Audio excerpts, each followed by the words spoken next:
So it's Sir Roger Moore to you. Oh. He's knighted. Yeah. Wow. He's pretty much a home wrecker at this point. Yeah. A career record. J.W. Pepper. Sean Connery's really not that bad a guy. But we just can't stop making fun of him. I smuggle pistachios. Yeah. That's what I always Yeah. said. Draft, not bottle. We have deals on bottles. Okay, bottle. Yeah.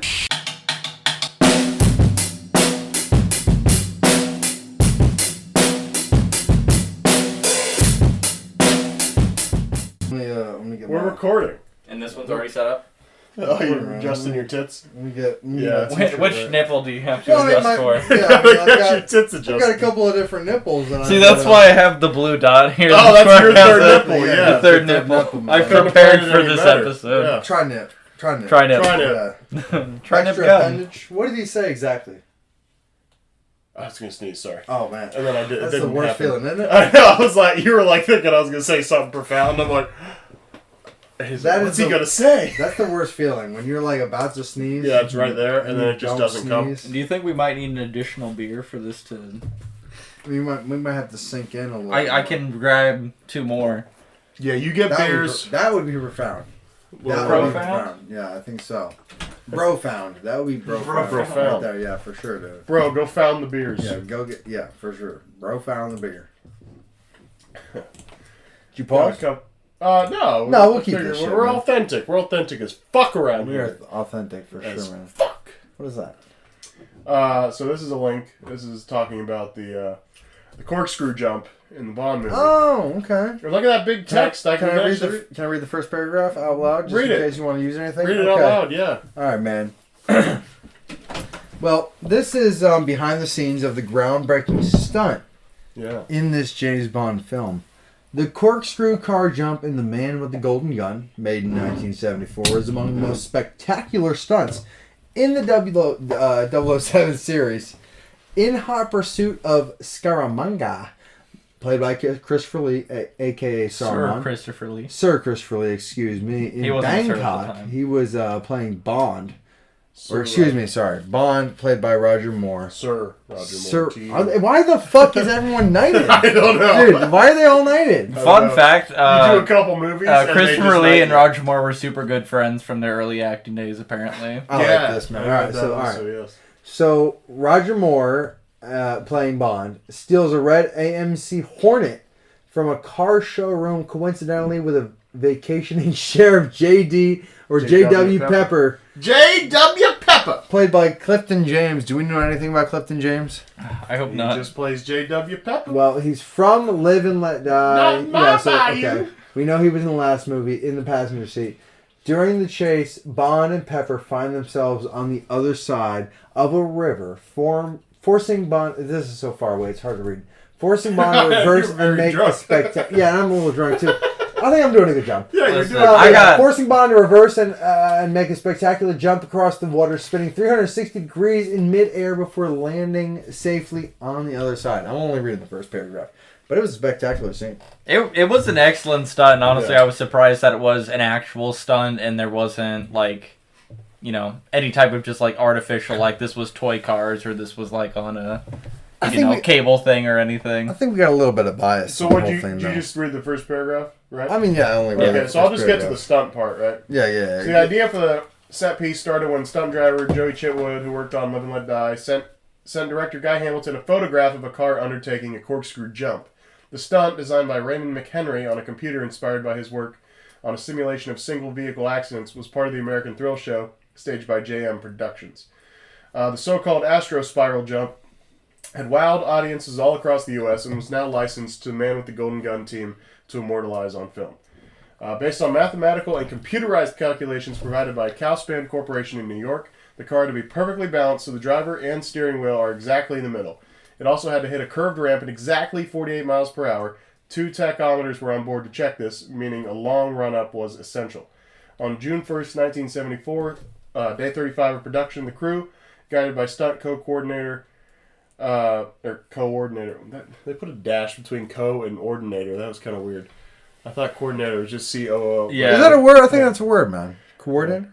Yeah, Coordinator is a definitely word, but you don't have a dash. You don't need the in dash. it. You don't need the Because dash. there's You don't not need an the ordinator. Well, You there's don't like- I know, ordinate. I know- Co-ordinator. I'm saying like we use certain words. Are and, you a like, coordinator? No, I'm a co-ordinator. I just ordinate here, sir. I'm an ordinator. Yeah, right. And I'm the exactly. co-ordinator. Okay, good point. Yeah, like what's an Like, ordinator? what's an ordinator? I got you. Yeah. W.J. Milligan Jr. assembled on the canal at Klong Rangsit, Thailand. With the ramp disguised as a tumble-down bridge, the spiral jump was performed by Lauren Bumps Willert. That's his nickname, Bumps. Bumps? In Bond's AMC Hornet X hatchback. Two dummies of Bond and Sheriff Pepper were positioned on either side of Willert, who was dressed in black so he wouldn't register on camera. The guy who did the role had never driven the car before or ever done it, recalled Guy Hamilton. He wasn't concerned because as long as it had the run-up, so long as it's 48 miles per hour, the rest is automatic. You hang on, cross your fingers, and bingo, he did it in one take. Yet Willert didn't just do the jump for the cameras, he also did it for an assembled crowd. Some people didn't believe we actually did the stunts, said marketing executive Hi Smith. We took about 100 press from Europe in a rented 747 to Thailand. This is how much the Bond franchise was balling. Despite that, they saw the car corkscrewed 360 degrees from one side of the river to the other. When the picture came out, many of them said it was the most wonderful special effect they'd ever seen, but the courageous act that wasn't lost on the star. After witnessing the astonishing jump, Roger Moore told the stunt team, "You fellows make me look good." So I can finally X out of that tab. Yeah, That tab's been on my computer for I mean, about a that's week kind now. of That's crazy impressive, though. It was very impressive, but I'll tell you what, that was very cringy. All of that information. The whistle. Yeah, the whistle absolutely ruined the novelty of it. And honestly, it's super interesting to me that there was like computer simulation technology involved with planning out the stunt, and that there was anything advanced enough to really facilitate like, oh no, we have a vehicle that weighs this much doing this kind of thing. Exactly. Like that's crazy to me for early, or I guess this was mid 70s, 75. But you're just imagining 74, yeah. 74. You got so- some Hollywood in the 70s. You've got some Hollywood actor, stunt double, whatever the fuck he's called. He just jumps into a stunt car and is like, as long as this puppy goes 48.3 miles per hour, and I hit that thing. Well, He that's- just put his cigarette out. and Put he his was like, cigarette out, yeah. right? Listen, Well, that's the thing. Is like they did the math. listen. All I have to do is accelerate. Yeah. Everything else has been accounted for. I don't think this guy was doing the math. This guy didn't do the math. Someone Somebody else else did did the the math, math and he was and like- told him. This guy was like a skinny J.W. Pepper, you know? Yeah. He was like, as long as you boys did the math, I can't get in the car. Some of that wasn't words. I know. Most of it wasn't words. I know. But that's how J.W. Pepper That's lives. the man. kind of how J.W. Pepper talks. Well, Boy! Well, maybe our guys don't know who J.W. Pepper is, man. Yeah, let's go back. I thought I had the comment about Guy Hamilton saying, oh, yes, here it is. Director Guy Hamilton admitted that he added the slide whistle to the car roll because he didn't think there was a way the audiences would take such a stunt seriously. He has since regretted this, found on imdb.com. Yeah. In the Man with the Golden Gun trivia. I feel like they could have done like a baseball or something where like, and then like as it came down, you know. I feel like all you need in Take that scene is 1974 cinematography. Yeah, you jerks. I think all you need in that scene is just the ba-da-da-da, ba-da-da-da, you know, Oh, just going with the whole car chase. Honestly, scene that wouldn't have been a and then left it silent, and then as it lands and continue on with the I don't thing. think That we would got have been that slick. at all in this I know. movie. Yeah. Literally, I don't think we got the James Bond song at all. Yeah. What do you call that song? What do we call that song, man? James Bond? The Just the 007 theme, I'd 007, imagine. yeah, 007 007 theme. song? Okay, yeah. For We sure. didn't get that at all. And that would have been a perfect spot Yeah. for that goddamn gosh darn Honestly, yeah, theme that song right there. I feel like that could have worked pretty well. Da-na-na-na. Oh, yeah. Oh, Da-na-na-na. Yeah, that would have come in man. okay. That would have been it, man. Yeah, for sure. Yeah, Shoo! big regret on the slide whistle. Yeah. All right, Now that we have an intro to the pod, we talked about the first stunt. Yeah. Jason, Harley, Tyler, Bond once again. This is our third podcast with Jason on the Bond franchise. Yeah, glad to be here. Fucking killing it. And, it's a good day, man. It's a good day. It's a great day. Welcome. Oh, I know you quite well, actually. Oh, I'm and just now we shaking do your this. guys' hand. Everybody shake hands. It's a very, it's a cordial day. Mazel tov. I don't know. Do you guys know what Mazel Tov means? No. Me neither. I don't. I think it's a. I think it's a way to. It's a Jew thing.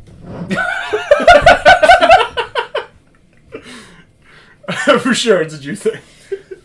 Yeah, I don't know if so. presenting anything as saying it's a Jew thing. Oh, it's the thing the Jews do. There you go. I When mean, they get married. It's the same thing. There you go. Well, like I've seen them like they take like they take something and put it underneath. It's when they get married. They step on it. They step on it. Yeah. Mazel But, Tov, but you what I mean? can understand why presenting it as it's a Jew thing was maybe not right. Yeah, we're trying to be funny a little bit. Yeah, I mean, a little bit. You know what I mean? I'm just trying to get a little comedy flow. You walk a little. It's nice. It's good to walk the line. Toe the line. Yeah, Look, exactly. I look like Jewish. towing the line. I don't know what I am. So that way I can just be like, hey, I don't know, I might be Jewish. Who knows? He's like, I like can't the sue me. Jewish. He's like, I like the Jew. I might be a little black. You never know. Hey, The world know, may man. never know. The world may never know. I don't know my dad. No. I don't. Where are you? Dude, I asked my fucking parents what we are. My mom said something like, my mom's like, I don't know. And then, like, I was told, my dad said something about we were like pirates. And I'm like, that's not a thing. But I think that's just something you tell a fucking 6-year-old. And then when the 6-year-old grows up and doesn't fucking give a shit, yeah. Could you imagine what the country children- we come from? Pirates! Pirates, cool. Could you imagine the Cool, children cool. of pirates though? Because pirates have to have like offspring, right? Like Well, the They're problem like is, landed They have port. a ton of offspring. they Yeah, landed What that ports port, of and we're just the doing their unfortunate thing. part about pirates was a lot of rape and... Well, of course. I mean, there's tons of rape. I mean, let's not. I mean, all remember right, Genghis but- Khan? Remember how we're all... Listen, Regular okay. boat full of Sean Connerys, those pirates. We're all There's like just the a gaggle pirates of Sean it's like that, Connerys. like, if you look at like the pecking order, it was like Genghis Khan, and then like you got like pirates, and then it's like Connery. Sean the Connery. Kardashians. It's like it's everyone's related to somebody. You know what I mean? Sure. For sure, man. I get it. Yeah. Man, what movie did we watch today? We I'll tell watched you what. I don't think the stunt we were discussing to open. I know that was a little rocky start. Sorry. that was a good stuff. I think no, it was just a great tell stuff. you. No, I know, but we didn't like say anything. We were just kind of like talking about a stunt all of a sudden. So there's a big corkscrew jump in The Man with the Golden Gun, and we got a little fascinated reading that paragraph. I like it. Yeah, Man with the Golden Gun, coming off of Live and Let Die. J.W. Pepper makes his second appearance, and Couldn't have been happier to see J.W. Pepper. you stood up. I did physically stand up. He was like, I think you announced it. You're like, do you recognize him? And I was like, hold up. And then, yeah, You did. absolutely You stood really to my feet. I jumped was like, up. oh You really saw my it. God. I got J.W. excited Pepper. too. When Yeah. you jumped up, It was I got pretty really excited. I exciting. was like, okay, dude. Like, Yeah. And honestly, it was nice just in reference to Live and Let Die that J.W. Pepper got to be involved with a scene that wasn't the so boat? dog shit boring Yeah. as the boat scene in Live and yeah, Let because Die. he got put in the worst part of that movie, and he was such an interesting. He was a very He interesting was a bit character. of- He you was know? Smokey and the Bandit before Smokey Enigmatic, and Yeah. the Bandit. man. And you got to imagine Smokey and the Bandit took a little inspiration from J.W. Pepper. Had to have, yeah. Yeah. I'd like No to other way delve a around little it. deeper into your theory, because I do like that. Yeah, You know well, what I maybe mean? we'll get to Smokey and the Bandit here for 77 or something. Well, I think there might be a little. Well, yeah, because J.W. makes at least a few more appearances as far as... I was just saying a few appearances in this movie. Oh, I in don't this know. movie, I don't know okay. as far as the next movie. Our next movie is Spy Who Loved Me. The Spy. Okay. Ooh, Yeah, that's as in the Spy Who Shagged. Exactly. Yeah. Yes, yes. Yeah. So if we see J.W. in that, I may in fact lose my mind, and Yeah. then that may justify doing a little bit of research and seeing how much of that came Yeah. into Smokey and the Bandit. We're, At this well, it's point, gonna like- happen either way. Okay. we're I know going they- into it. All right. Created some We're tropes. noted down. Go ahead. Sorry. I know they've created some tropes like as a franchise, but like this J.W. Peppers feller, Bill, not in my bayou. he's really starting to toe the line for like modern cinema. Yes, I've had a couple too many Budweisers. Okay, let me readjust here. He has really towed the line for modern cinema, and just like the comedy of it, right? Yeah. The comedy. Just of the it. so blatantly racist and disrespectful Okay, well, to... yeah, listen. You pointy Mine heads. is- I've never Listen, heard do not the listen, insult I- pointy I heads. tell you what, brother. ever. I tell you what, we probably should not say that. I'm no. Look, I don't know. I don't know. Is that like saying the N word? Like I don't know. I always thought the no-no was, well, I'm not going to go to it, but yeah. But absolutely, like, it was very foreign to hear kind of what we have to assume as, like, the racism that JW's trying to express, just based off of his character that we saw in Live and Let Die. Yeah. But, like, it was so profound and so, like, casual for him that, like, we feel the bite of it every single time. Yeah. That, like, it had to have been significant to the people around him, but we still don't know why it maybe had that bite. Is J.W. Peppers an anti-hero? Maybe a little. Maybe. Well, I mean, yeah, obviously. Actually, yeah, probably that's very apparent, most likely, because if you think about it being made in Britain, or, well, London, England, right? And that's any culture's thing, right? Like, America makes movies, and it's always these other countries that are fucking up, right? And so JW is kind of the stupid American anti-hero if you think this is being made by people in England. You know, MI6, James Bond, all that shit, right? So, most likely, yeah. That's actually, yeah. That's probably right. What do you think, Jason? No, honestly, like that kind of makes sense to me because in both scenes he contributed almost nothing positive to it.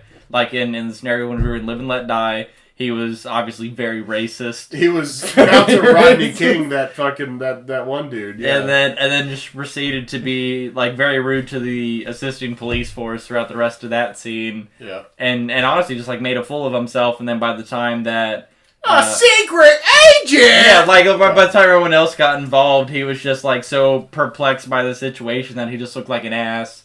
And then we go to this scene where he's on vacation, he's not even on the job, and he's just continuing to make himself look like a disrespectful ass.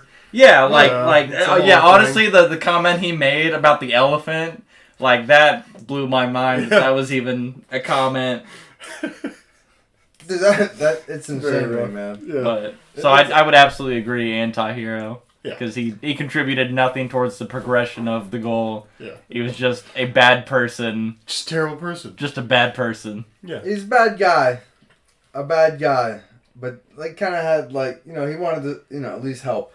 He wanted to help Bond a little bit. Yeah. Well, he thought it was cool. Very bad guy. He thought it was That's cool. what an anti-hero really is. Wait, I know you. Yeah, You're that secret agent feller. Yeah. Like, who we getting at? Who we getting at, boy? Boy! Who we chasing after, boy? It's like, whoa, okay, listen. Just stop talking. We're on the same team. I'm like 10 years younger than you. Calm down. Yeah. Well, that, you know, and Roger Moore throws it right back in his face right before they do the corkscrew jump. He's like, you're not gonna... And he goes, excuse me. He goes, I sure am, boy. Yeah, that was a nice throwback at him. Yeah, because, I mean... Yeah. America's the only country where we're throwing around the word boy. I'm just saying. Sure. Yeah. Yeah. That's fair, yeah. Yeah. There's no... Thought you were just gonna leave it on America's the only country, and I was like, okay. I'm a real American. According to most movies made in the U.S., yes. Yes, you're absolutely right. Yeah. Everybody like else is like, dumb. we're gonna stop a nuke. Well, where's it gonna land? America. Oh no. No, not America. Does anybody else care? Every other country cares a lot. Why? Change course for Canada. Let it go.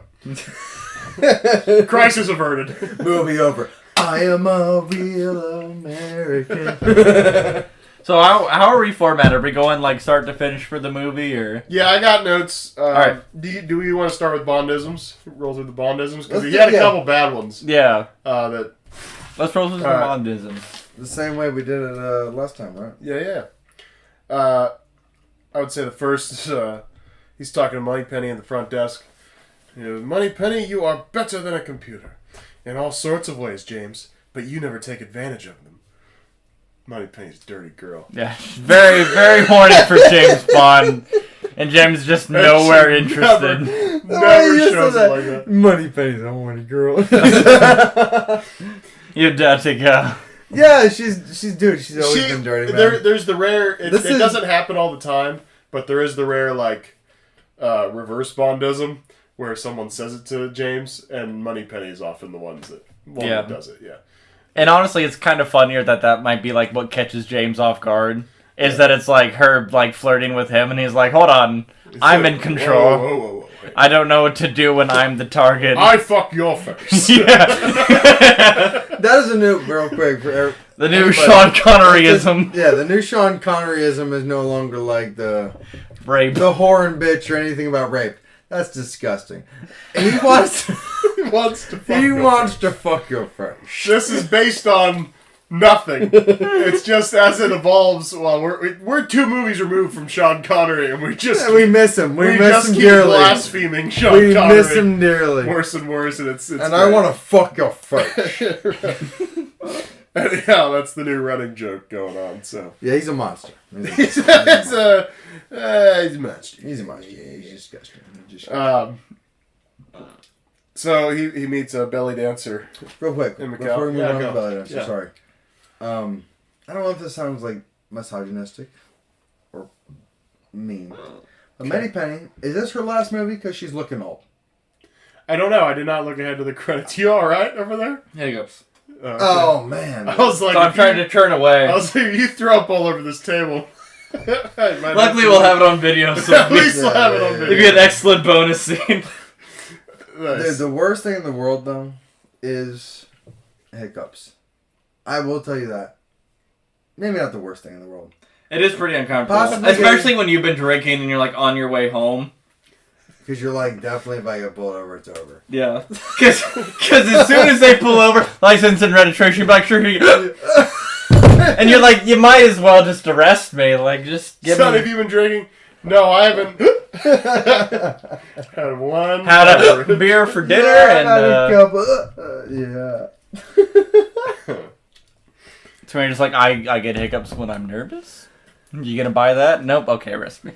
What seems to be the officer problem? I'm not wrong, gossiper. You talking to me? Are you? Talking to me? Hey, can we do a long pause? Me talking to you. I want to grab my vape real quick. It's on the floor. Somewhere. Well, I just want so that you can cut all this shit out. This is you know. I don't want there to be like a bunch of like. I guess we're Jason have to edit. No, I'm pretty sure Now I'm it's not gonna sync I'm up. pretty sure I'm gonna make this a pretty good scene. This will be good. Yeah. I might even add in sound effects. You better believe if there's an open source whistle noise, it's I gonna bet be. you it is. I swear to God, I bet you, because at this point, that noise is so iconic. It doesn't even have to be iconic because all you have to do is. I mean, yeah, you're right, actually. But, like, I'm talking about, like, on a... I know I'm getting too fucking comfortable. Listen, I'm saying... Tell me more. Let me tell you a little bit more. Okay? Let me enlighten you. Let me enlighten the computer whiz real quick, okay? When it comes to, I don't know anything about these fucking, where you get the goddamn, like, sound files. Now you're making me... No. No, please continue. I'm collapsing under the pressure. It's almost as if you could But stop right I'm now asking for and your we help. could continue with talking about the movie and you could save all of your face. No, I'm gonna hold on to You're this. right, because Listen. fuck your face. 'Cause In fuck Sean your- Connery style. Damn it, I'm gonna fuck my own face and let me tell you about this goddamn thing, okay? So when you go to a website where it's like you can use their sound files Sure. without copyright infringement, Yeah. that noise, that noise is in the sound files, is all I'm saying. It's probably out of copyright law, Jason. And I'm gonna fuck your face, Jason. It's possible, but again, with sound effects, it's almost like putting like the Wilhelm scream or something where it's like because there's Exactly. there's two notes involved. It's wah, wah, you know what I mean? Like that doesn't You think you can do the Wilhelm scream? no, but No, I it's tried to impersonate it yesterday, and I did it terribly. hold It's on. really bad. No, I know. It was super bad. Like, it's not going to work. We don't need to do that. No, we don't. All right, I thought we Jason, weren't you're gonna right, do that. man. I think you're right, man. We should probably Let's continue. Move on. let's continue. Yeah, let's continue. You wanna, Tell me something I don't know and let's continue. Should we? I'm arguing with the like literal computer genius compared to me. I'm He's like, I'm obviously lost. And he won't stop me. That's how much he likes me. He's like, you know what? Go ahead, dipshit. Harley's like, Harley, if you had your own microphone, I would have muted you. Man, that hurt. That hurts. That hurts deep, man. But I appreciate that, and I will use that to grow. You're welcome. Anyways. Or it's the fuel when he's crying later, and he's like, "Hey, what have you That thing you got to say over and over when you cry, because you got to find something for the tears, you know. Sure. Did you cry? No, it was a Dane Cook reference. It was a Dane Cook. Anyway, it's not. It doesn't matter. We'll do a Dane Cook review later. Does Dane Cook still? Nope. He does stand up to it. I hope not. You don't like Dane Cook? What? Jason wasn't Jason. Right. Just Dane Cook. Nope. Jason is so aggressive right now. He's like, you know what? Fuck Harley. Fuck Dane Cook. Fuck his face. Fuck your face. Your microphone's I muted. think the spirit of Sean Connery is him in him right Yeah. now. The Sean Connery. He's like, you know what? Fuck his face. Fuck his Fuck face. this guy. This monster. So anyways, what's the next bullet point you got? Alright, so Bondism number 2. We're only on the second Bondism. There's a gold bullet that killed his partner. Mm-hmm. Or 002. Yeah. And it went into the 002. wall. Number 2. She snagged it out. She snagged it out of the wall, and it's her belly button charm for when she Sure. belly dances. And you know, I almost said Sean. James swallows it because he wants the bullet so he can sample it to get figure out where this golden gun comes from. Right. And she goes, I've lost my charm. He goes, not from where I'm standing, and he leaves. Yeah.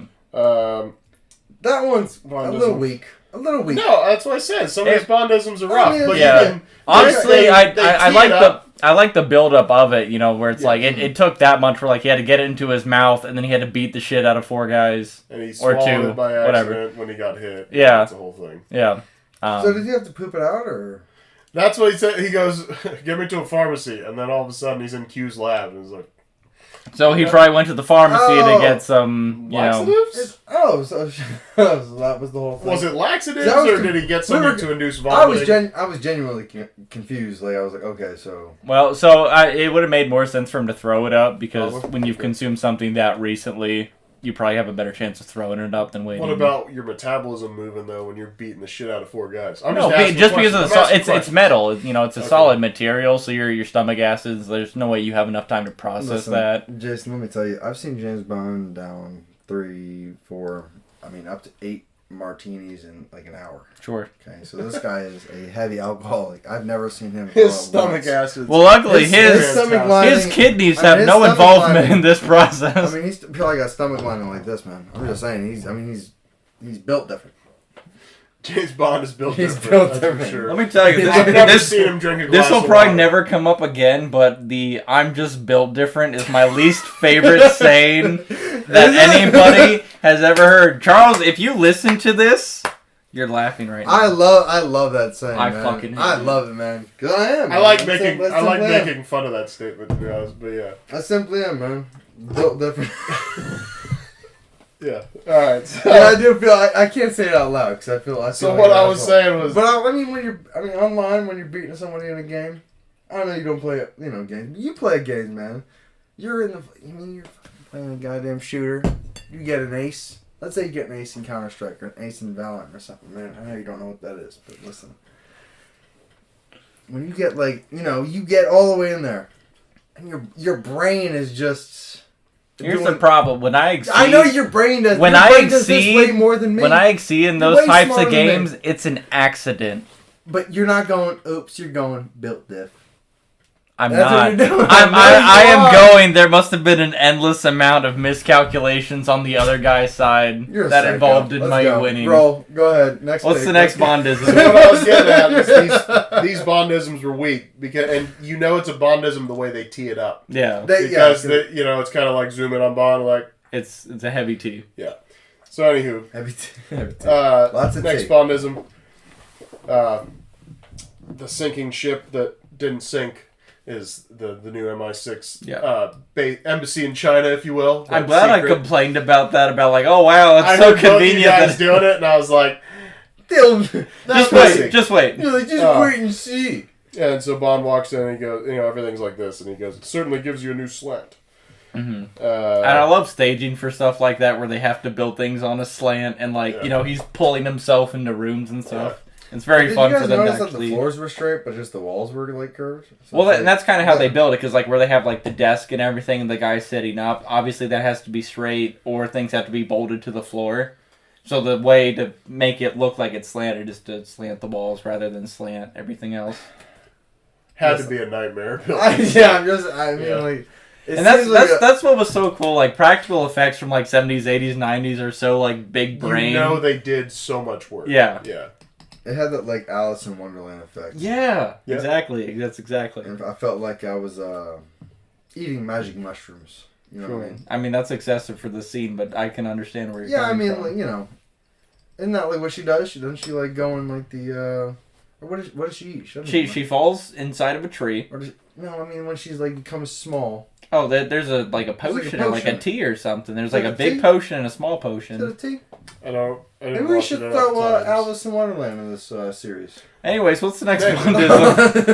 maybe we'll get to Alice. Maybe, possibly. It's possible. Yeah. So the next one, he great kind of segue. I like that. Essentially, Bond disguises himself as Scaramanga because he slaps a third nipple on himself. Yeah. And, I would love to know what the practicality of that was, or like who he went to.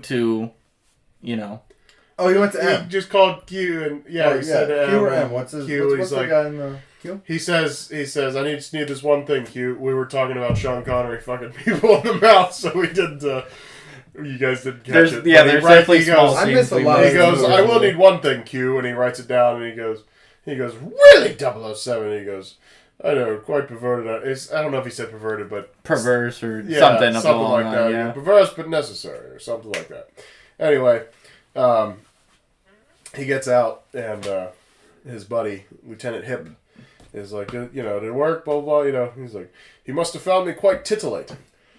That one got me good, because that was like such a low brow... Yeah. It was like it was kind of a sucker punch. I didn't love it. No. Like, I loved it. I loved it just because it was a lowbrow. I feel like that was specifically for the... more of a Connery pun. Just more set a real high bar and Live and Let Die. And I feel like I feel like we went two steps back with... Roger Moore. And the storytelling and the Bondism, Yeah, I don't want to criticize it too much because I know... This was the last one Ian Fleming wrote before he died, and I guess this book was the biggest hit. Yeah. As far as all the Bond books. And so then everybody was fucking freaking out that this movie was coming out. So anybody that's any Englanders, or... Yeah, I don't think anyone's going to get upset about your opinion, man. No, I'm just saying, I don't want to... So I'm not saying the movie's shit. I just felt like Live and Let Die was really good, and then I feel like we took a couple steps back in quality is all. Yeah.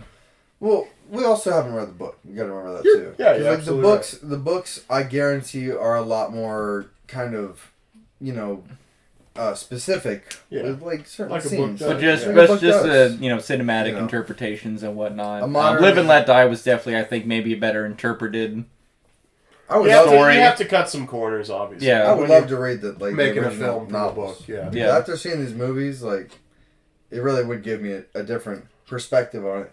And just to give you a newer example, because I know I've talked about this before, but Dune, the movie that just came out, Dune, I'm sure everyone has at least seen it in passing. Maybe not heard of it, but seen it in passing. Never heard of it, but seen it in passing. I've not heard of it.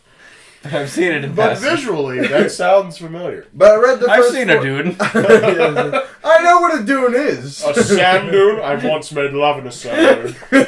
Okay, Sean. I once fucked a face in a sand dune. I raped 6 college girls in a dune. All right. 1378. I once had sex with a dune. A vagina kind of looks like a dune.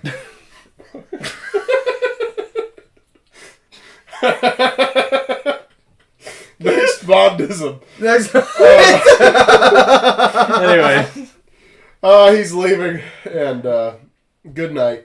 Of course, her name's Goodnight. Mm-hmm. Love that. Kept thinking it was midnight. Yeah, let's go ahead and confuse the audience. Let's do that. Huh? And she says, he goes, a midnight stack might be nice. And she goes, I'll keep the wine properly chilled. And he says, and everything else warm, I trust. And she didn't take too kindly to that. But she waited until he got into the car of the two drove young away, and Chinese two young ladies chicks, in the car. Keep everything warm. Like, Yeah. Yeah, I mean that's obviously a. It's a Sean Connery Yeah. type of. He stepped back into Connery realm on this one, I felt like. I mean, it's hard. It's hard to toe that line when you're going between like charming and like creepy. You know? Yeah. It's like Sean Connery is like he's clawing around All the time. in like the rapist territory. Yeah. Anybody he comes across, he's like, "Do you want to go to the bathroom?" You know, very an evil man. You know, and Roger Moore, I think, wants to be a good person. I feel like it's just his voice.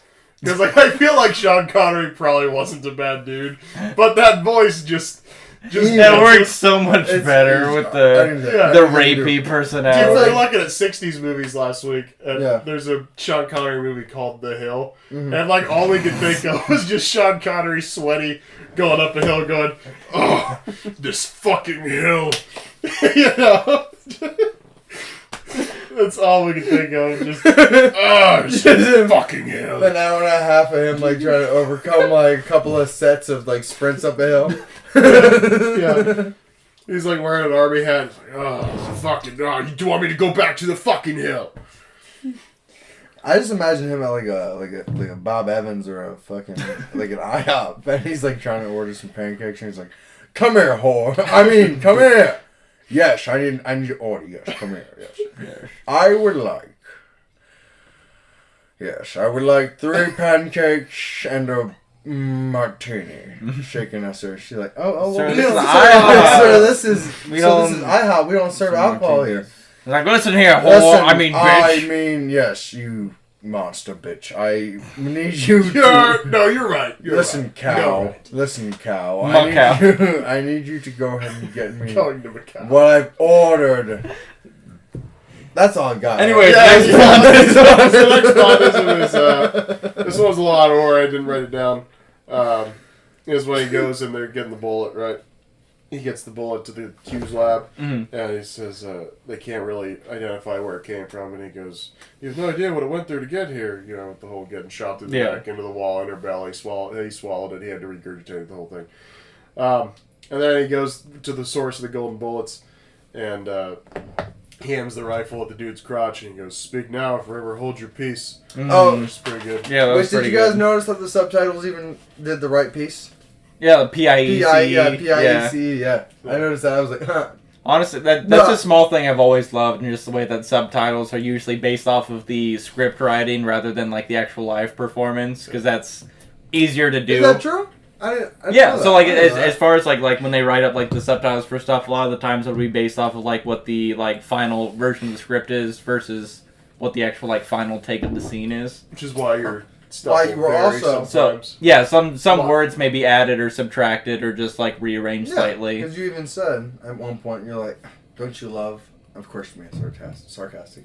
You said, "Don't you love when the subtitles don't match up?" Yeah, honestly, I do because it's a thing you would never notice unless you just habitually watch things on subtitles. Yeah. Which I watch subtitles definitely every do. Right. single time. Yeah, because or else you miss so many things. Like when I read quotes sometimes on here in Charles and Co. That's what they said. I was like, well, yeah, because like I read it. Read. Yeah. I know how to read. I Sorry. fucking read. Sorry, excuse me. Yeah, that helps with retention. I on went some to things, too, Harvard, so I appreciate so that. I'm kind of comparable to Copernicus. So excuse me. Oh. I've read. The big yellow one is the sun. Brian Regan, yeah. It could be. It's possible, right? But have you been to the sun? That's the real question. Have you been to the sun? I want you to think real hard about that answer. No, I want you to think real hard about that answer. Let's move on to the next. I'm hard. I'm hard. I'm gonna fuck the sun in the mouth. I'm going to come. I'm gonna go to space, All and I'm gonna come. I can't wait to isolate that audio track of "I'm going to come." I'm going to come. I don't know if this is a Bondism, but I just find I like that it goes with the theme of Bond just being misogynistic. He goes, "Women, walkie-talkie," and then M tells Q to shut up twice, which I just thought was significant. And then we get to the end, and it's they're in bed on what's his face ship, Scaramanga's ship, and the phone pops up and you go, "Oh, something's come up," which Yeah. boner joke, right? Yeah. Nice. And he answers the phone and it's fucking M. And you're like, well, how did M get the number to Because it's Scaramanga's M. ship? M Yeah. has access to every resource. It just wasn't convenient to access that resource until that moment. And so he goes, yeah, I'll get her. Hold on. And he puts the phone over there and they're making out.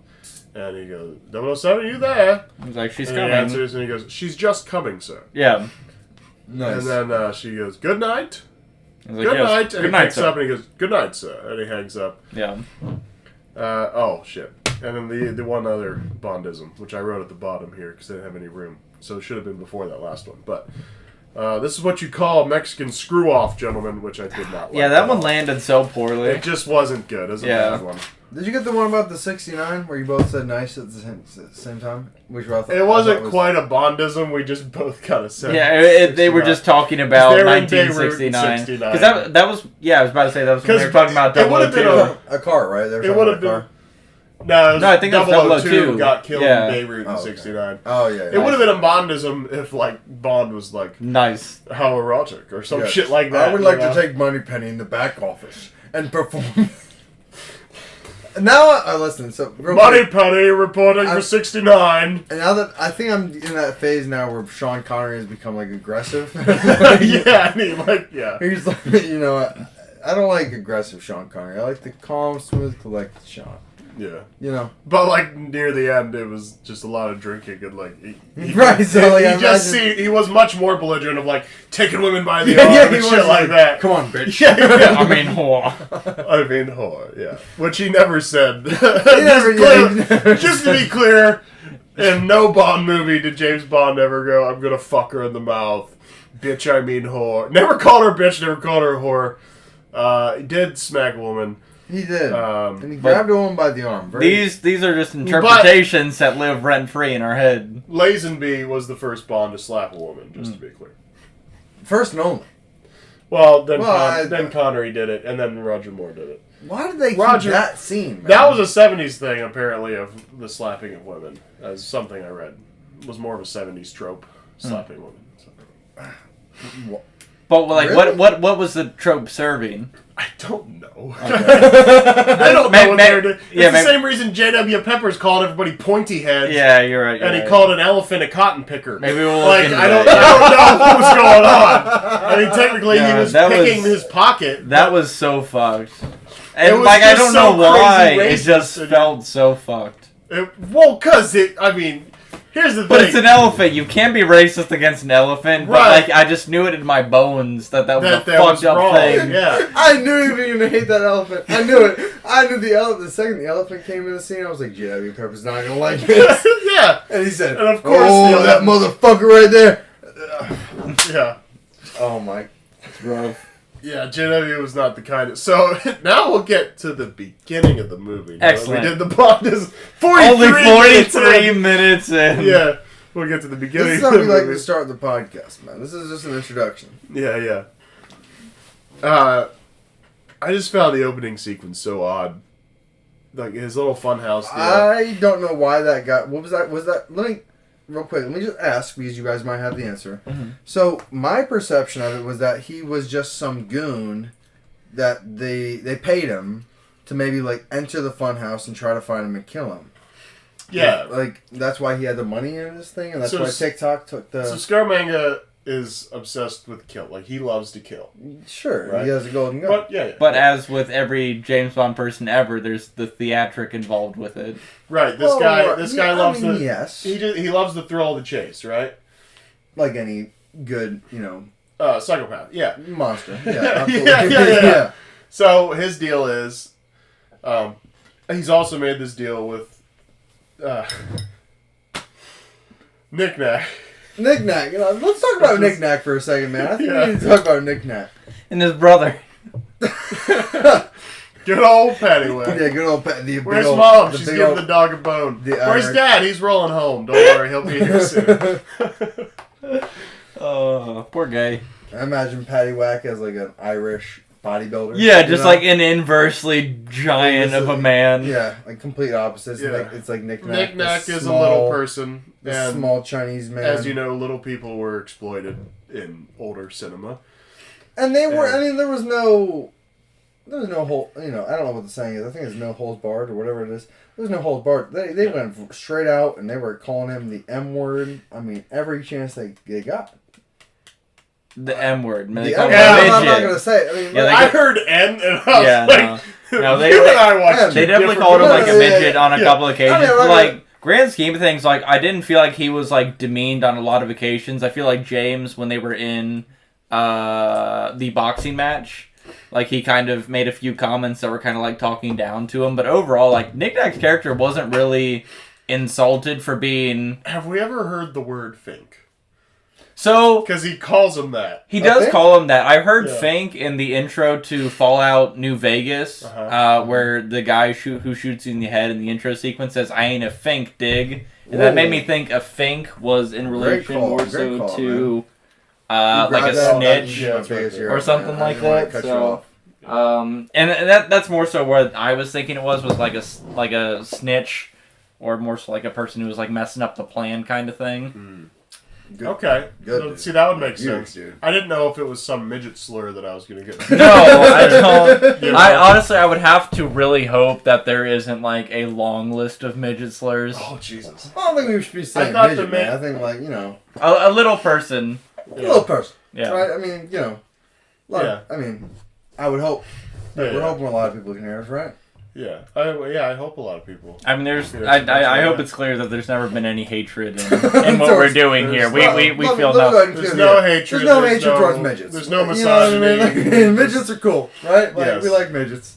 It's just, we live in Columbus, Ohio. We don't see a lot of midgets. I'm sure if you live in L.A., LA's probably got a lot of midgets. I mean, like, I know you're questioning him, but listen. No, I'm questioning the fact that you're now localizing... little people to attempt. Let's say Portland too. What's the next bullet point? So I'm a great fall guy. What we were saying was. What I was saying was, he's got this deal worked out with Knick-Knack. Mm-hmm. Paddywhack is his last name. No, it's not. I don't want to do that again. He has the deal worked out that, you know, if one of these hitmen kills Scaramanga, that Knick-Knack gets everything.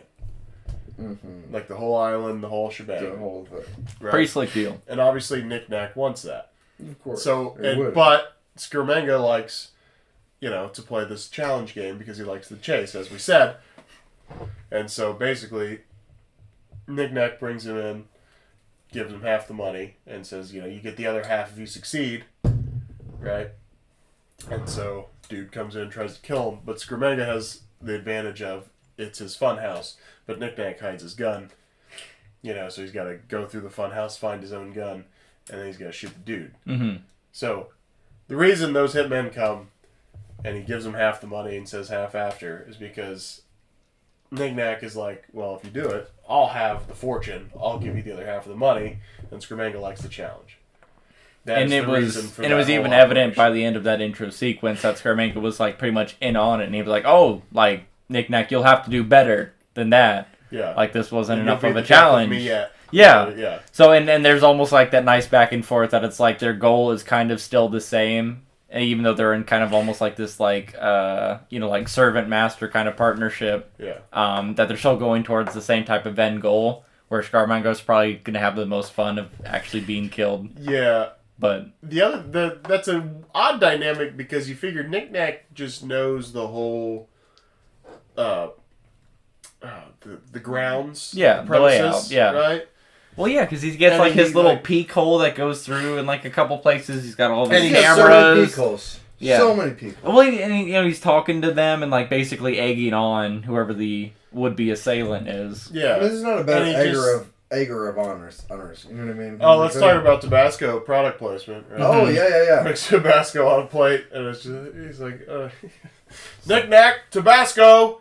And then Knick-knack doesn't even, or Scramanga doesn't even want the Tabasco. Yeah. Like, Knick-knack walks it out to the girl. I was like, what's she gonna put it on her fucking Sponsored by suntan Tabasco. lotion? Yeah. Just like, no, we just wanted it on a plate. We don't care. Props to Tabasco for having the same labeling for 50 years. Yeah. Like, they've had the same labeling for so fucking long. Because it was easily recognizable in 2021. Yep. It's 2022. Yeah. You can't question that. That's the year it's in. Yeah. So, yeah. It's like, goddamn, I'm back. Yeah, so I don't know that we had any more that we were going through on that. Yeah. Alright, we can go to the next. Sure. Did we have an original song, didn't we? Yeah, Yes, we saw had an original song. intro song. That was our opening scene. We just kind of get introduced to Knick-knack and Scramanga, and that he has a third nipple, and there's a gorgeous gal on the beach, right? Mm-hmm. Wouldn't be a Bond movie without a couple gorgeous gals. Sure. And, Couple gorgeous gals. yeah.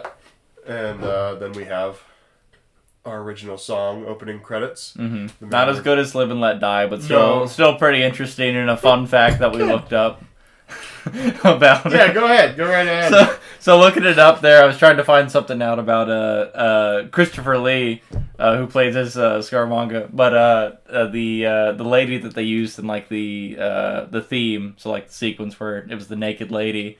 Apparently, because as with any Bond opening sequence, it's a bunch of kind of, shaky light stuff, barely covering the features of the ladies, and it's just a bunch of naked ladies running around. So with one of the scenes, they had the naked lady, and her pubic hair was a little bit more vertical than they were really interested in the scene for what had the cover up had to be. So apparently they put like Vaseline into her pubic hair to kind of like straighten it out so that it wouldn't be as I guess jarring and easier to cover up with like the post effects there. And I'm gonna forget exactly what it was, but there was some like quip or comment that was made to the producer, be like, "Oh, that's not something the producer usually gets to see." When they were rubbing Vaseline on this girl's bush, trying to get it down for the scene. So the producer had a Bondism of his own. Yeah. So that I thought that was kind of a funny touch. Yeah. She probably did too. I mean, like, you don't think they had the technology back then to be like, hey, can you just like trim those down? You think they had to have like a whole team bring out Vaseline and be like, listen, I gotta. Well, because hey, you gotta respect the bush, Like, he's like, hey, you think I'm gonna? What do you think? That's like a You cultural thing. think I'm I worked hard on this bush. I mean, it's not like asking like, I mean, fuck, like you're in a goddamn major motion picture. I think we should be able to ask you to. Well, what's easier though? You get Vaseline real quick and you just, or you think like, okay, I'm gonna bring the clippers out. Oh, and then you get a broom and dustpan. Then we get, you know what I mean? A broom and dustpan. If you have Vaseline on hand but not clippers on hand, I just wouldn't tell the general public like, oh yeah, well, like you remember those pubes? Yeah, those pubes are pretty cool. We actually put a bunch of Vaseline on those. Yeah. Oh, why? Grand scheme of things, that does sound more ridiculous than them just trimming it down right now. But it could have been a lie. Yeah. Well, that was IMDb. That had to have been at least. I just think like, yeah, I think it would just be more simple and maybe even more elegant. It depends what you have on hand. That's what I'll say. You don't come on, Tyler. Do you think they had more Vaseline or more clippers on hand? You know what I mean? This is like that question. Do you think there's more tires or doors? It's like, oh shit. It's like, or windows or doors. Whatever the fuck the question is. It's like there's definitely more windows than doors. Man, look at a skyscraper. That's a good question. In 1975, did they have was there more Vaseline or clippers? Yeah, I mean, did they have it? I don't even. This is really stupid. But did they have the technology to just be able to like the same kind of clippers we had, or did they have some machine that was like? Or what's the next bullet point? Dude, all right, come on. That's not that stupid of a question. Or did someone have to come in with scissors? Yeah, sure. If they eventually, that's valid. Yeah, you know what I mean. Like I'm sure, like our hair cutting technology is a little bit more advanced than 1975, but I don't know. Well, there certainly wasn't Manscaped in 1975. Damn right, there wasn't Manscaped, but you know where is Manscaped? Real quick pause. There's the Manscaped. If that ever becomes a thing, we'll put that right there. Perfect. Sponsored by. I'm forgetting who the people who do the manscaping thing is. Manscaped. Oh shit! It's literally called Manscaped, yeah. Yeah. So, if the fight in the belly dancer's dressing room was Sean Connery would have been captured. I feel like the fighting's gone up a level with Roger Moore. He doesn't. That's also a lot more violent. violent. Get like hit in the neck and just like, oh. Yeah. Now, don't underestimate the fact that happened later on in the movie, where it was a single strike that pretty much incapacitated him. But right, like he's in this fucking small space, and it was cool. It was a cool fight scene. Yeah. And of course he's fighting ninjas, so like there's no challenge for him, and he's like smacking their heads into the wall. Yeah. You know what I mean? no, yeah. Roger got like abused in that scene. Like he got like punched and kicked into a wall, and then like grabbed his hair and like was just smashing his head into the wall. He was put in a chokehold at one point and was choking on the wall.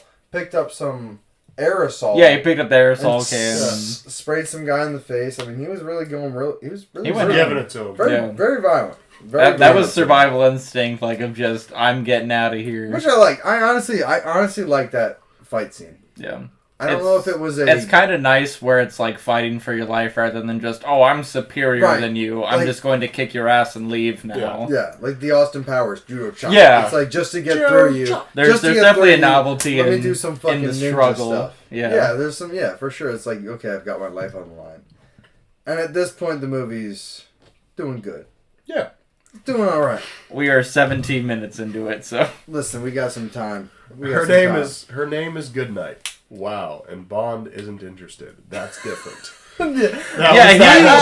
He was nothing but like dismissive towards her in that like that first interaction at the hotel. Yeah. I don't think I like. It's so nice to see you, James, and he's like, okay. Yeah, like he's bye, like talks to the doorman or whatever, and I didn't necessarily like the way that they set up this. If he's gonna have a female, that follows him around, compatriot, whatever. If he's gonna have a sex partner, a rape victim. Well, at least Goodnight was a little bit, I guess, longer standing and like useful, like towards the end half of the movie. Yeah, like when she got locked in the trunk. Yeah, but like she at least was. It's not useful. It's not useful, but at least it led to a little bit of like a plot point for like, oh, like James really needs to go to that island to rescue did have a her. Device on her. Yeah. So at least it led to something, and that kind of I'll complain about this later as far as disposable women. Yeah. But it helped her maybe be less disposable in this movie. Yeah. Yeah, but what was the point of the other chick then? Just to make her jealous? Well, we might be able to get there later, but I'm just saying. The point of that chick was that she was with Scaramanga. She didn't want in the hold of Scaramanga, and she complains to James, like, oh, doesn't he? He makes some comment about them being lovers, and she goes, only when he's about to kill. So she's like mad because she doesn't fuck unless he's about to kill somebody, and then I was gonna sneeze.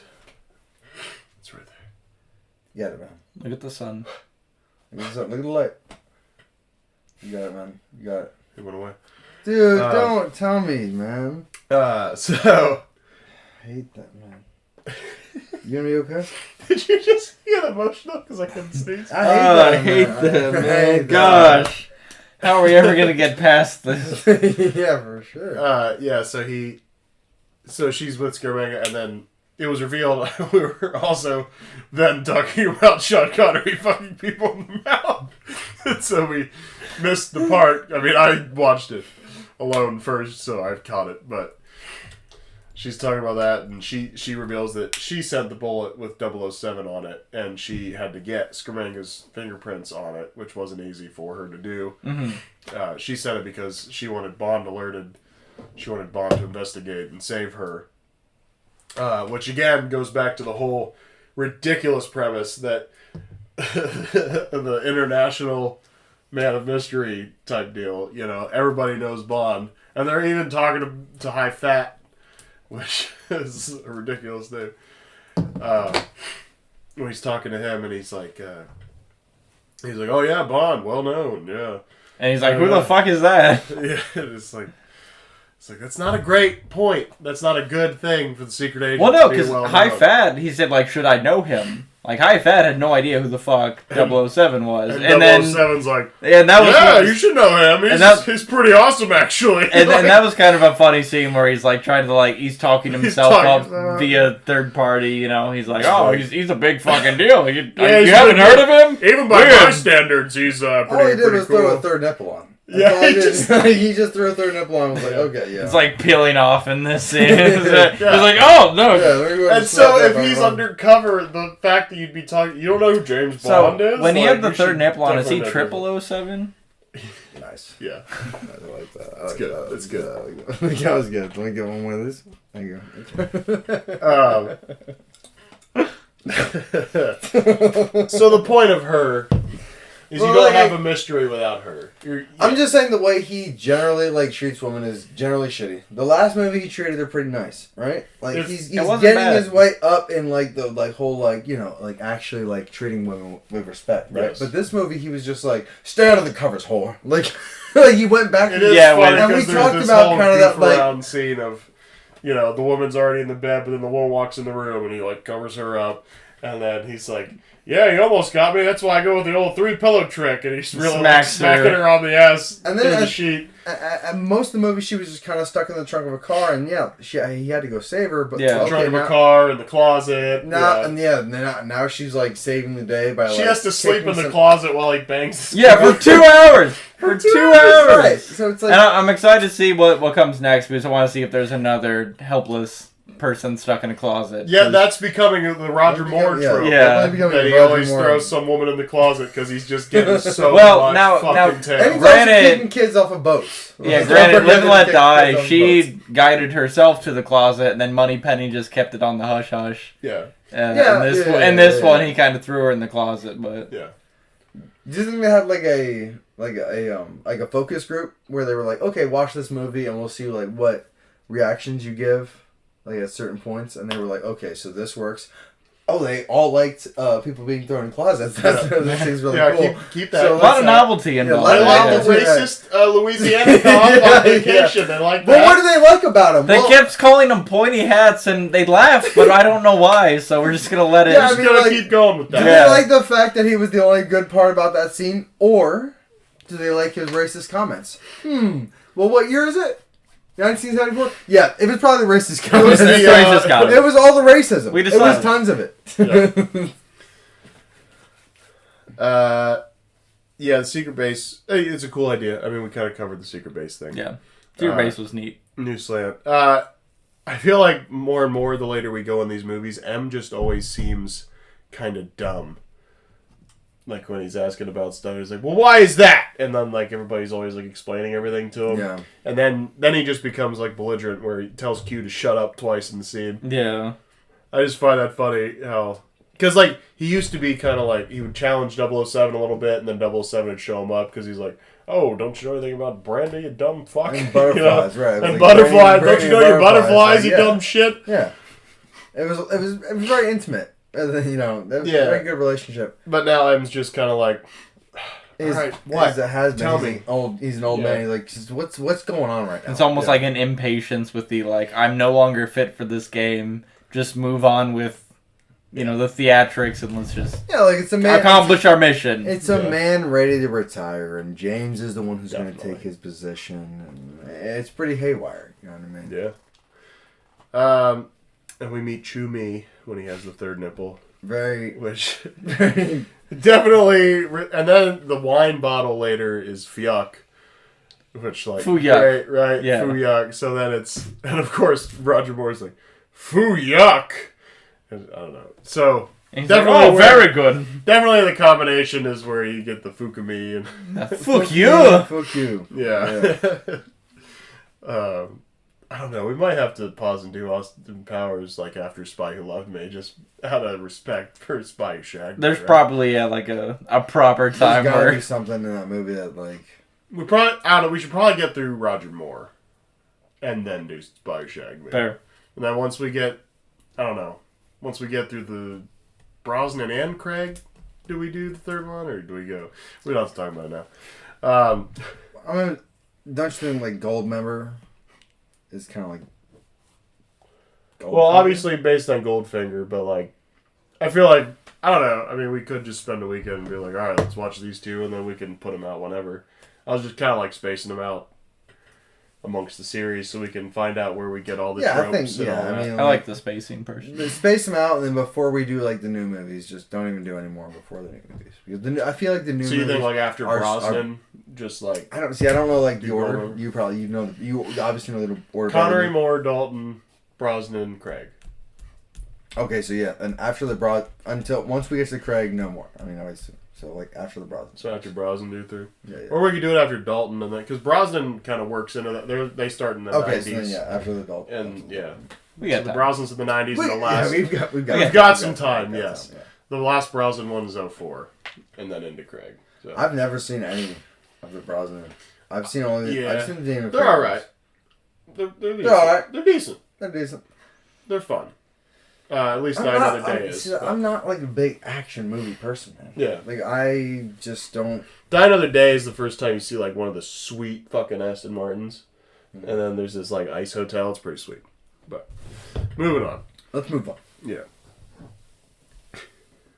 I just thought it was funny. Of course, the nieces of Lieutenant Hip end up being like karate champions, and that's why they're with him. Apparently. Yeah, and but it's just funny of like thinking about this international spy, and then this lieutenant who's like working with MI6, and he's like, oh yeah, I gotta drop my nieces off. No, just get in the car. Yeah.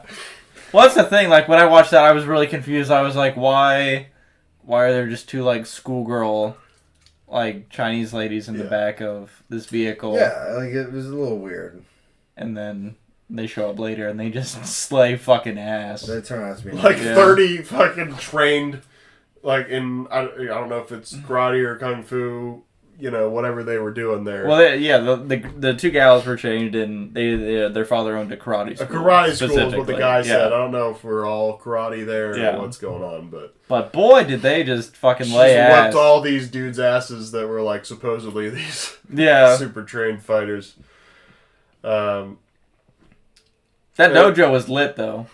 Yeah. There was literally a death within like the first 5 minutes of James waking up there, and it made no sense. Like they don't just kill James; they go, "Don't kill him on my property. Take him to school." And then he's like, "There's always a theatric involved."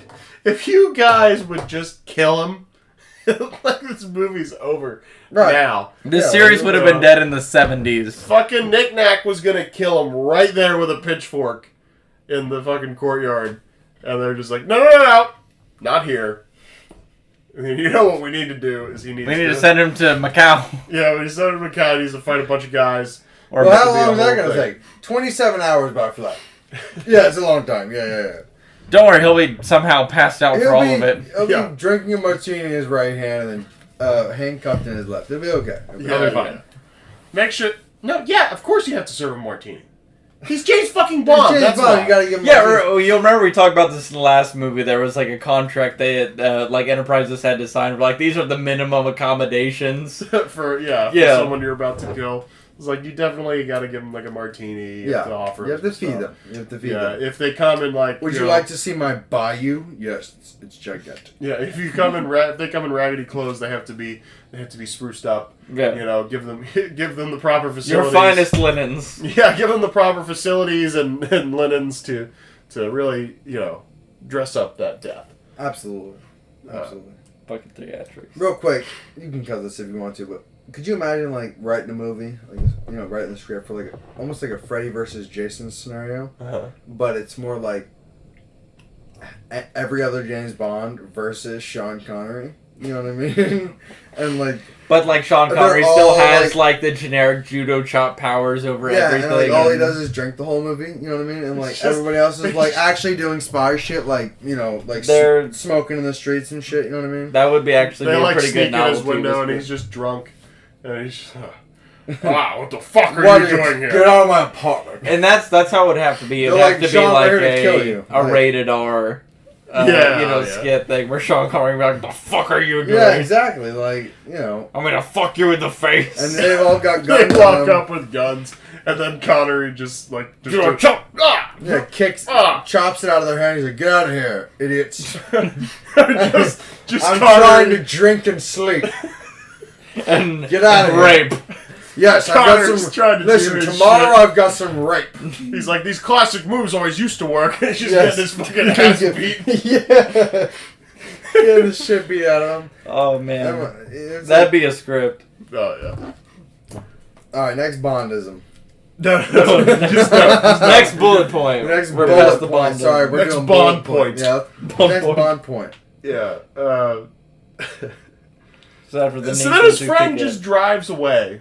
Yeah, when he's Lieutenant escaping the can't slow down the dojo. car. They got lots of room for these karate guys leaving, and it's just Yeah. like they're just like, no, we got to get to the mandatory boat scene. Yeah, well, the girls crossed the bridge, and then James went to like the apex of the bridge because it was kind of peaked up, Yeah. and then he beat up one additional bad Throw a guy. guy off the bridge. And that took up so much time that they were incapable of waiting the 2.5 seconds for Bond to get in the vehicle. So they had to leave immediately. I don't think it took, but because he touched the car door.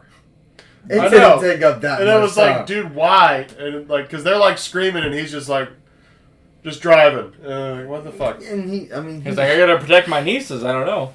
I'm just saying, if my friend, my contact, or whatever you want to call him, if you're driving, I'm complaining about that guy. There's gonna be a we're complaint. gonna I mean, be shit, that car complaint, was- But like, it's like, okay, like unlock it, let's go. Like you're Yeah. slowing down. That a car little was bit. 4 feet tall, though. Like, I would have hopped on top of it, and we would have just... For sure, but I mean, I guess James is more of a boat guy. Yeah. You know what I mean? He has the established boat. himself as a boatman. He's a boat. Yeah. But apparently, there was a fact where he was one of the scenes he fell in. Apparently, they just kind of throw dead people down in those waters, and it said Roger Moore made the mistake opening his eyes when he was down there, and there's like all these bodies down there. He's like, oh fuck. Oh, like actually dead Whoa, bodies? whoa, Yeah. wait. Apparently, wherever they filmed that, That they was like kinda just a body tossed their dump. dead in the water over there. I guess it was I read that it was in Roger Moore's memoir when I was reading about this movie on his Wikipedia page. What? There, yeah, That's a bit fucked there, mate. Yeah, that's pretty Yeah. fucked. Yeah, man. and that he also did not. Where was that at? Where? Apparently, it was in his memoir. Somebody No, I'm not. took the thing. Where did they? I mean, Like, where was that shooting where was taking that shooting place? taking place? Oh God! We might have to. Make We me can. do it. We can. Was it in Macau?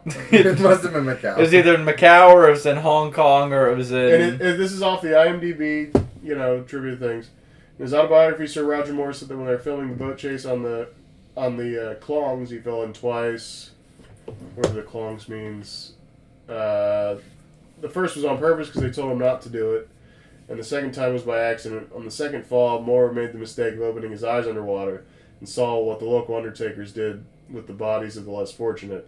Conversely, this is the only Sir Roger Moore Bond movie where the Bond character is not drenched in water in some way. So, it still doesn't say Because there was exactly dead what bodies in location. the water. Yeah, it's at the Apparently. river, so we could Then look why that the up, fuck that's did they fine. film there? Like, I'm just saying. It was just the right scene. It was the right locale. They were like, There it is. Yes. Got it. They were Alright. like, listen, we've only got one chance at this shot. Right. We've got only. Would you capture What's it? our Or budget? would you let it slip? What's our budget? Well, what did the last movie make? Oh, well, what's our budget? It's like, Yeah, I know. it's like, get somewhere where there's not Shoot the fucking dead scene. bodies. Shoot the, Get in the fucking water. get in the fucking. Shit. I mean, Get if I in was the Roger, fucking if I was Roger water. Moore, I would have been like, "Are there dead bodies down there?" And be like, "I guess I'm just not opening my eyes." Yeah. Yeah, why do you have to open? He said accidentally. Anyway.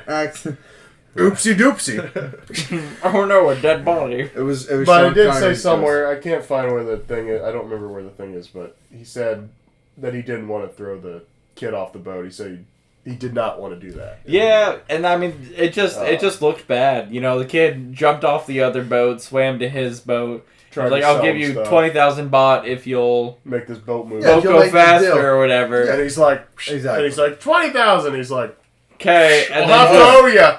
throws the fucking kid By off. the end of the movie. It looked bad, and it was funny that JW's wife ended up buying the elephant that he was trying to sell. That he was but obviously from another vendor. Yeah. Well, I mean...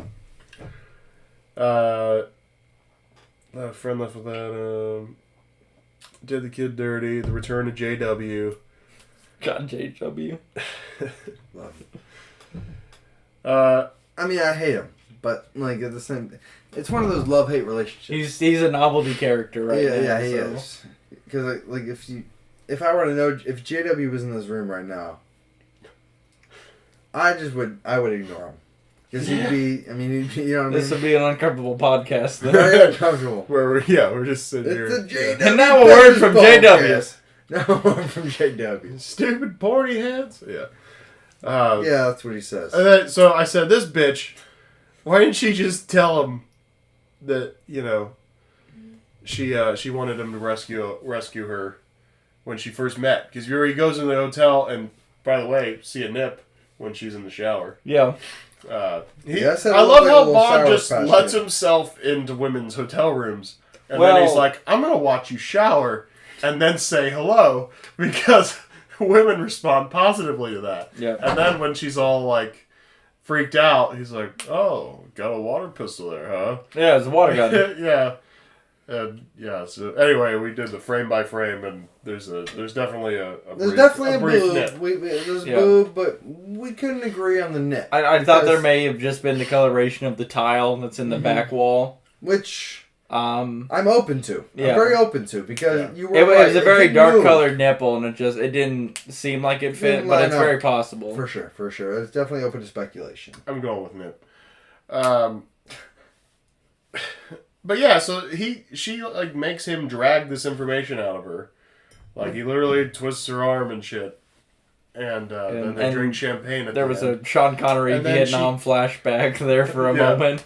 And then they go. Then she comes to his hotel room later in the movie, and she's like, "I sent the bullet. I wanted you to rescue me." He's like, "Bitch, he was in your hotel room. You Like, we could you have done coulda this. done this whole bit already. Like we could move Well, along." especially because they were already on amicable terms. He was like, "No, you still do the transaction. Like, I need him to be there so I can follow it and do the rest of my part." Like, she could have spilled every bean, and then he'd be better prepared for the rest of this. And she just kind of let it be like, "Oh, well, I don't know. Yeah, basically, yeah.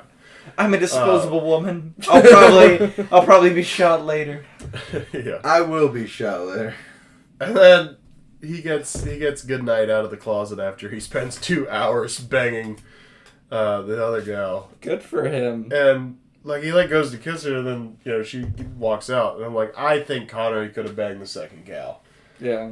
Oh, for sure. Connery would have pulled it off. Listen, Connery, different breed. Yeah, Built different. 100%. 100%. I said that's enough J.W. Pepper now. We've had our fill of JW. We talked about the Get him car on screen. flip. Oh, car plane. Oh, dude, we need to know more about this car plan because Was it don't just think an RC a car? car cannot get fast enough. Obviously, a car can't get Yes. fast enough to be able to reach flight. But they did a great job at making it Yes. look good. I mean, it looked solid. So the movie Man with the Golden Gun, villain Francisco Scaramanga flies an AMC Matador coupe. The Matador was produced by the American Motor, blah, blah, blah. Fuck, come on, where's the thing? Well, it is the highlighted part. I just thought there was a little more context on it. Fuck it. Alright, so the actual machine was not airworthy and could only make a 500-meter flight. 500 meters is still pretty significant for Yeah. a shot. 1,640 feet, it says. Well, I mean, So, a meter long- wings on a fucking bike. It'll, So a go meter-long fly, remote-controlled scale model built by John Steers was used for the film's aerial sequence. Mm-hmm. One of these models is on display at the Designing 007 exhibitions around the world. And I'm sorry, what So- was the scale? It was a meter-long, 39-inch remote-controlled scale model Okay. was built by John Steers. Was used for the film aerial sequences. So basically, a little car. Yeah. Well, I mean, yeah, meter long is still Yeah, a it's a decent big size. But I thing. mean, you could tell it was kind of like toy size. It was, yeah. You were like, In you're the looking at it, and scene, you're like, but- well, that's not it. Yeah. But good effort Yeah. on them. right? So Yeah, they did a good Well, job. and just in the transition of seeing like how they assembled it, pretty hastily in the barn yes, or whatever it was, and then it Yeah. shoots off. Like it didn't look too bad, but yeah, it looked a little toyish once it was actually the scenes where it was flying in the air. Why does every James Bond, like, all their hangars look like barns? Have you ever noticed that? Like, they've all got hay in them. he Well, does. He a does barn would hang out in a couple naturally- barns. Have hay in them, right? I mean, like, naturally have hay. Sure. He does hang But out in a there's couple also a barns. Yeah. He also raped a woman in a barn. Well, he says, "Let's wait till marriage," in On Her Majesty's Secret Service, and then not but a moment later, he takes some pitchfork and like breaks the platform she's laying on, and she like rolls down onto him, and he goes, "Change my mind," or some shit like that. Never mind, got 20. And that gal looked really good in that movie. Yeah, but she was screaming no, Tyler. She was not. Is there screaming, going to be no. a James Bond like female We can do leaderboard at the end of this? Yeah, Harley was saying that this gal in Man with the Golden Gun was the prettiest he's ever seen. But also she got shot. I thought she was the woman. Like, You thought I'm she was talking going to be about alone. the brown haired lady, and not the blonde haired lady. Because you're Yes, saying, I know. No, I'm saying. Oh, you know, okay. All right, Yeah, I yeah. know who you're talking about. Yeah, Scremenga's girl. Yeah. Yeah, I'm talking that about was the Midnight, most beautiful. Yeah. Yeah, I mean, I think Not she, yeah. Midnight. Yeah. Yeah, not Good Night. Midnight Not Good was Night. not a woman. Good Night. Yeah, I'm not talking about Good Night. I think she was just really useless. But yeah, I mean, yeah, that's Yeah, the I prettiest. liked, despite despising On Her Majesty's Secret Service, I thought that gal, Was the prettiest so far. I liked it. Yeah. And then being blind to the prior movies, I liked Solitaire better than Homegirl in this one. And maybe Word. just 'cause- Solitaire looked good. Yeah, Solitaire was a Solitaire was a good-looking pretty gal. gal. Also, like I said, I need to send you home with the Yeah, other ones. I'll educate myself. There's, I mean, like, you know, but up until this point, you know, Bond's ladies of the night, Mhm. or whatever you want to call them, have gotten smarter, a little bit more, Less disposable. less In disposable. Doctor No, you couldn't get a dumber In the girl. beginning, Jason, you have to understand, like, Bond, he found a shell fisherman who almost stabbed him, and he was like, "Do you want to have sex with me?" And she was like, "Well, I haven't had sex for 27 years." And he's like, "Well, follow me. I'm gonna go fight a tank." Literally, that's the fucking plot. I it's a mean, whole thing. that's pretty, like, exact what the fuck happened. God, she's like reaches for the knife, and he's like, no, I'm good. And she's like, oh. And she takes her hand off the knife. Alright, so, of course he doesn't just kill Bond.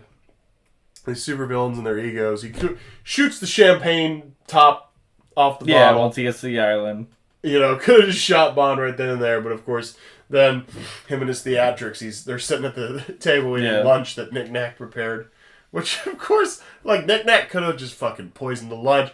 Like, there's so many things with these villains. Like, if you just The kill point guy, isn't to kill him just as a fact. The point is to make a theatric out of it. Yeah. Because I feel like it's almost less believable to say like, oh yeah, I killed James Bond, and people are like, oh my god, you killed James Bond? How did you do it? Be like, I poisoned his tuna sandwich. Oh, right. Like that. There's you not. could say, I Oh, shot wow. him behind a rock when he landed on my island. Like Yeah, that like fuck. all of I those shot are him with my sun gun when his are plane was approaching. Yeah. You know, something. But like I feel like But you you have gotta to have a the theatric has to accompany the caliber of the man. Which then you're gonna tell that story of like, so. I Well, yeah, they have I an a fun annual house get together. on my island, and so I took him through my little fun house, and I won. Like, oh, that's fun. It's like, so this is the first time you went through the fun. No, I go through the fun house most every day. Yeah. Yeah. And I But the do gun's it. always in a different place. Except gun's he always- had the gun the whole time. Except this time, I started with the gun because I had to have the advantage over Bond, and then he still and honestly, shot me. that was a shortcoming of the way they did it with Bond versus how they handled the intro sequence. Was that he had the gun the whole time? He just like ran to the funhouse Yeah. and then did the spiel through there, rather than him having the hunt. Yeah. That was disappointing. Yeah. Again, Bond cracking the case, just making observations, saying, hey, don't stick your finger in that nitrogen. They're like, oh, did, High Fat's company build this? Oh, is this where the solar panels are? It's like, dude, just... That's like a callback to Yes, Connery. yeah. Was That's like... that's what It's all just the blatant observation of, and like them dubbing it as like, oh, he's figured it out. Yeah, they're always like the villains are always like, very good 007. It's like, no, Very he's just perceptive looking of you. around. Yeah. He's yeah. He's like, it was a watch. Very like, good, what is Mr. this? Bond. Budweiser? Is this Budweiser? Yeah, Bond. It's made Budweiser. It's made in an American factory, I assume. Yes. What is this? Chewing gum? That's gum. That's gum, James. Yes, it's chewing gum. Yes, that's what I said, chewing gum. Yes, chewing gum. Trident. I had a note in here. Look up think, because I didn't know what that meant. Oh, yeah, think. I said, shove a midget in a trunk. Classic. Very classic. I thought it'd be better if Nick Nack was just up there whacking off if he didn't jump down. Oh, on them yeah, and where he's attack just... them. Oh, yeah. That would have been better. That, And yeah. all of a sudden they're just what is that? Oh, yeah. it's It was a very- And Nick Nack's just like Yeah, it was a very strange Gives fight the shot. sequence because I don't think either of them really believed in the fight at that point, No. and especially with Nick Nack's character, like he won, like he's got the island now. Yeah. So why stow away on the boat and try and kill Bond? Because Bond kind of blew up his island, and that's why Nick Nack's mad. But I'd have to imagine there's at least still But something there's Nick so much Nack can equity inherit. in that property. Like, that's what he... Well, the Nick problem Nack is thinking on the big he lives picture. there rent free, so ownership of that property might not actually be a thing because he said the landlords. He does a favor for the landlord. yeah, he does a favor but is for he the now landlords. capable of doing that I same thought- favor now Right. that Scaramanga gone? I thought Scaramanga was the landowner and that Nick Nack took over once Scaramanga... Now somebody else was China owns like his land, basically. and I they see. let him have the Favors. island there for whatever set of favors that Oh, I see. he was So, able like, to the laser provide. technology and Corrupt Possibly. Chinese bad governments. guy stuff. Yeah. The guys, Solex okay. or whatever. Yeah, it's a whole thing. Right. The Solex. It's a whole thing. Yeah, we got the Bondisms. I did think it was clever the way James used that. Of course, the villain has the one thing that can be used against him, and of course he's obsessing over killing James Bond, and he has a model of James Bond, and they show the old dummy where he's shot the fingers off already, which is very significant. It happens at the very first scene of the movie. Right. He shoots the fingers off him, and he's like, "Oh man, he's such a good shot, Scaramanga." And then Bond sneaks around the funhouse, disguises himself as the dummy, and then you see right before he kills Scaramanga, you see, Yeah. oh, he's got the fingers, and then. And I kind of like the novelty of just the like beating your own game kind of thing, Beating him at his own game, the fact that the very first scene, we come full circle, Yeah. and it's the very last scene. And it's his downfall. It's no longer it's him his- succeeding yes. in that scene. His own ego, is of course his downfall, and the fact that he's so obsessed with killing Bond that he has a Bond dummy there, Right. it fools him. So, yeah. So that's pretty much it. That only took, hour 27. It's actually shorter than I thought we were. So, Luckily, we What do spent you- the first 40 minutes about it. getting through Bondisms and Ranting. And, talking about Connery fucking people in the mouth. So, yeah. what do you got? Rating wise and all that. Rating wise, what did I rate the last movie? Is that in that notebook? That is in that notebook.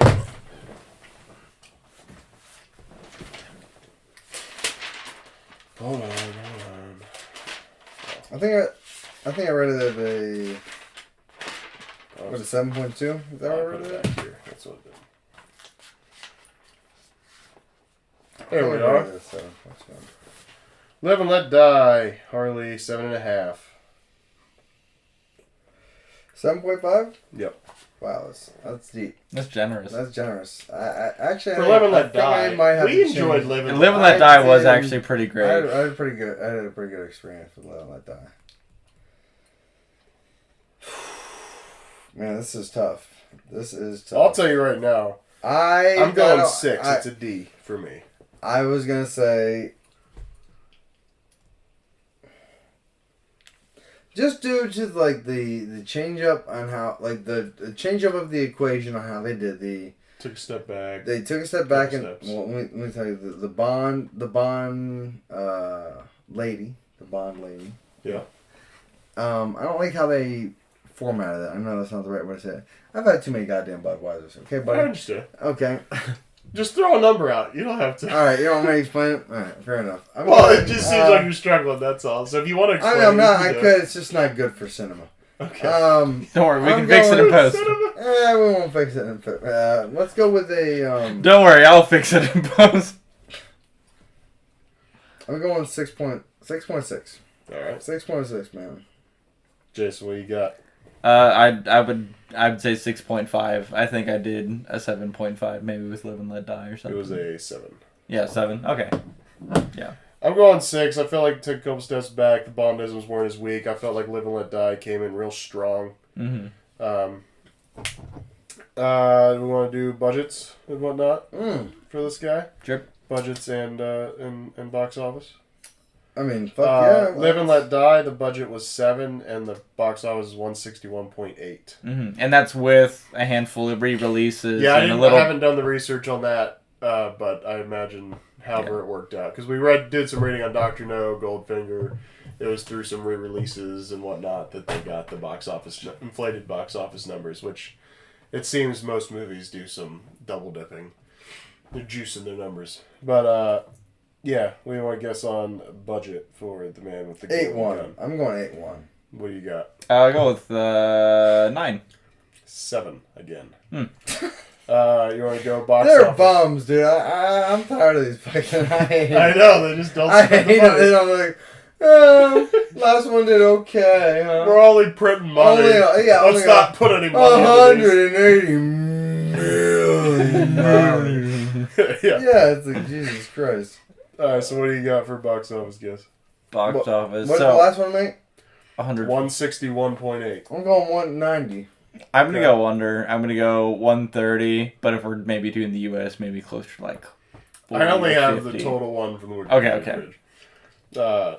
We got 92.6 for this one. 92.6. I I wholeheartedly believe that. Like they still made 85.6 if you look at it. Yeah, I mean, it's still an excellent still profit. made an amazing amount of money. It's like even when people What complain year did this about come out? 74. 74. What was going on in 74? Was Vietnam going on in 74? I don't And tell you. in 69, right? I'm just trying to listen. I know you're looking at me like I'm a fucking fool, but listen to me, buddy. I'm just saying there might be some extenuating circumstances that might have made this movie bomb a little bit more in 74, right? Or it was just what I noticed. The trend on this list is that the first movie of a new Bond. other than the exception would be Connery, because his first is 59.5, and then it just goes up until Thunderball, it's 141, and then You Only Live Twice is 111. On Her Majesty's Secret Service, it doesn't do as well, but it still profits $75 million after all said and done, so it's not like it was a failure. Yeah. But then, like, Connery comes back to 116. Then, Live and Let Die comes out, new Bond, 161. So, like, sets the new high, and then goes down, and then they get some good fucking numbers. And then, Pierce Brosnan, Timothy Dalton comes in, and they don't hit a new high because Roger Moore and Moonraker did pretty damn good. But once we get to Pierce Brosnan, Goldeneye, it sets another new high. Once you get to Daniel Craig, sets another new high. And Skyfall was the highest at 1.19 billion. Yeah. But And it kind of makes sense. You introduce your new lead. It's the new generation. It's enough to get people who maybe were hesitant to get back into the series or just looking for the new hit, spy movie. yeah. To come back in theaters. So I mean, there's enough motivation what's this there. guy I gonna think. be like, yeah. that kind of thing. Yeah. Because I feel like if it's like the second or third movie of a Bond generation, you either already invested or you don't care. Yeah. So once you hit the first of a new generation, I feel like it makes sense to chime in and see what it's about. And Indeed. it makes sense that it'd be a good peek. Yeah. When I saw the original Daniel Craig, what was it Russian? From Russia with not from Russia with Love. Or you mean the Connery? Casino Royale. Oh, okay. Yeah. Casino Royale. Casino Royale. When I saw that, I was pumped up, man. Yeah, it's decent. good. Yeah. I remember it. The cool thing about when we get back to Craig is, they kind of did it with Roger Moore here, but like when we get into the later Bonds, they more like this one didn't really have anything to do with the past one, other than like the fact that J.W. Pepper's in it. Yeah. Whereas during the Connerys, they all kind of follow each other, and they mention, like Blofeld. Yeah, it's like the a entire continual build up. It's a continuing story, yeah, and then. They don't really do that during Moore, Timothy Dalton, Pierce Brosnan, and then he gets Daniel Craig, and they almost do the homage back to the first ones with Connery. And Casino Royale was actually the first book made, and Dr. No was like the second book made, but for whatever reason they start with Dr. No back in the Connery days. Mm-hmm. And so really they kind of went back to having that kind of homage in the beginning. So like, okay, we're starting with Casino Royale, and then they followed sequence just kind of like the Connerys, and so that's an interesting comparison to the past movies when you look at them. So yeah, Right on, man. ready to end this thing? Yeah. So Man with the Golden Gun, Spy Who Loved Me is next. We got at Constant Crisis 1 on Twitter and Constant Crisis Hotline at yahoo.com. Thanks for listening, and goodbye.